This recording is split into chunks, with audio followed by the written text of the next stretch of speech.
So my name is Ica Headlam. I studied social work at Robert Gordon's University and I graduated in 2012.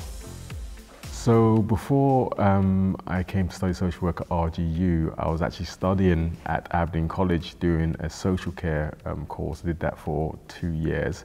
First was like an access course into like social care. And I was also working part-time in a care home in Aberdeen as well. So what attracted me to study the course was, I think for me, growing up in London, my family was always involved in kind of community work and supporting the community. So I think for me, after a number of different kind of jobs in terms of like retail, I wanted to find a bit of purpose. So I volunteered in London and I wanted to kind of carry on that kind of experience in terms of helping people and communities. So that was a kind of a really important thing for me to do, coming up to Aberdeen and wanting to kind of study social work. It took me a while to kind of get there, but I always kind of wanted to, wherever I lived, to kind of like work with my community. I think I was lucky enough in 2009 to do an Erasmus placement in Denmark in Esbjerg. So I worked, they called it a youth club. So it would be like after school kind of hours, working in an area called Stegerswein. A lot of kind of social deprivation in that area, but I worked with a lot of international kids who are from Palestine, Middle East as well. So it was really kind of an interesting kind of cultural experience for me, being out there in Denmark for like 4 months, but yeah, I really enjoyed that placement and enjoyed my time as a student. Yeah, I think that definitely helped me in my kind of swaying me in that kind of, in terms of actually placements. I think like, okay, I really enjoy working with young people and kind of seeing like their outlook on life as well. I found that really interesting. So I think that definitely swayed me in that kind of like deciding factor. Before I graduated, I definitely wanted to work in children and families. I was quite lucky because I managed to get a job more or less probably like a month after I graduated. I was working in the Northfield area of Aberdeen as a children and family social worker in field work. So that was a really interesting experience. Probably look back on it as a bit of a baptism of fire, but it was really good for like my kind of professional development. I had a really good team. I worked with a very supportive team as well, so that definitely helped me when kind of faced against like challenging kind of cases sometimes. But yeah, I really enjoyed that kind of first couple of years, you know, when I was kind of a graduate, when I graduated from, you know, RGU. So my role now, I work in like an intensive support service called Craigie Children's Centre. So we work with young people who we would say is like at the edge of care. So it's probably young people at risk of being accommodated out with the family home, studying, struggling with mainstream education, and also kind of struggling with like risk-taking behaviours within the local community.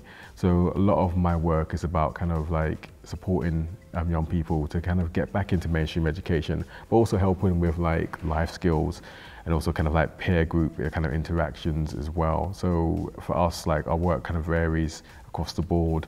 We could work with a young person up to like 4 or 5 days in the week within our building, or it could be like 1 day a week, and they could be part-time at school.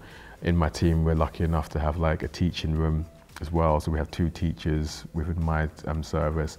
And we also can provide a lot of different kind of learning experiences, especially for like art and like creativity. We have like an art teacher that comes to us twice a week and a couple of other artists as well to do some freelance work with our young people. So it's about that kind of creativity and expression. Also, we kind of find that's quite important for young people to kind of tell their story in a way that kind of they find comfortable. So yeah, it is a really interesting and, you know, and job, and no day is the same. And, you know, it does kind of has its challenges. But I think, you know, when you have a really good team behind you as well, we all kind of work in cohesion to support our young people.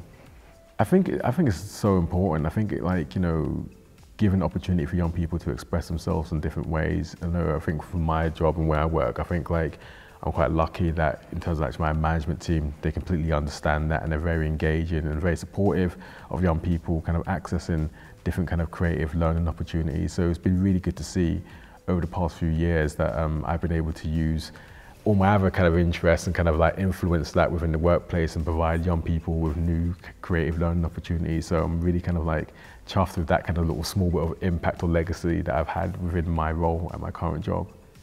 So Create Me podcast kind of came about just through like my other interests. I think I've always had an interest in kind of creativity and art when I was in London.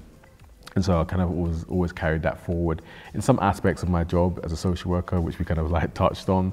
But I think for me, I started to connect with a lot of artists and creatives over the years while I was living in Aberdeen. So I wanted to kind of create a platform that documents, but also amplifies the voices of artists and creatives based in the North East of Scotland. So the podcast started in 2017 in November. Like, it's 5.5 years old now. And I think, yeah, I've done, you know, quite a monument of kind of task of interviewing a lot of artists and creatives in the North East of Scotland, but also further afield.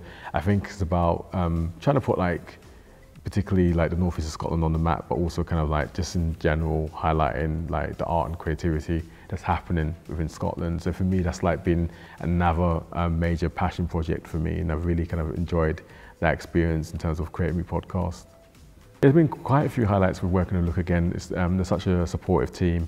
I remember in 2019, they commissioned me to do some podcast episodes for them for their Look Again festival. So that was like my first kind of like paid creative practitioner opportunities. And I really appreciate them giving that to me. And I guess like we just had a really good working relationship over the years, but that was a real big highlight for me, because like even though the pressure's on a little bit, but it was really kind of cool to provide those episodes for them, but also work with and speak with a lot of artists and creatives that I probably wouldn't have had the opportunity to speak to.